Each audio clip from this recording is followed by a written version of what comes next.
guard your health, guard your heart, guard your head, and guard your home. Those are the 4 things that men and women of God need to do. That's good. Say those to take again. care of Say those themselves. again. Guard your health, guard your heart, guard your head, and guard your home. Guarding your heart is about really learning how to give things to God. You know, those 3 words, let it go. Because I can guarantee you that every pastor who's watching, or any pastor that exists for that matter, they've gone through things in ministry, and they've had to struggle and fight not to have ill feelings towards someone, whether it's for betrayal or something that was said or a lie that was told, or getting smeared on Facebook. All of this stuff happens on a regular basis for pastors. You live in a glass house. You're like a politician. Everybody thinks they know how to do your job, and everyone wants everything to be a democracy. And so we bear that stress, and one of the things that you have to do is guard your heart. Don't let that stuff become personal.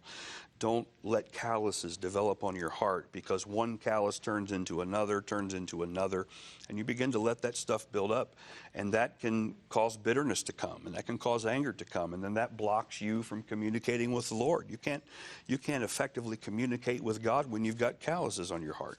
And so you've got to learn how to let it go. Let it go. Give it to God. Guarding your home is simply about guarding your personal time, guarding your family time, guarding your life.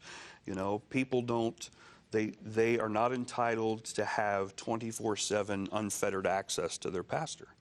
And you say, well, that sounds kind of harsh. Well, it's not harsh. It's just the reality. A pastor has to have a home life also. Mm-hmm. A pastor has to guard his family time, his time with his wife. My children, Kylie and Seth, they're 18 and 22. I know I don't look that old, but my daughter just got married, and so raising them in the church, in ministry, I always worried, because of that last season that I went through that was so painful. How is this going to affect my children when it comes to being in church and becoming affiliated with the church? And luckily, even though I went through hell on earth, both my children work in ministry, and both of them are employed by a local church and are doing great things for God. So I thank God that even though I went through this difficult time, that I was able to at least shield myself and allow myself to be an adequate father. So.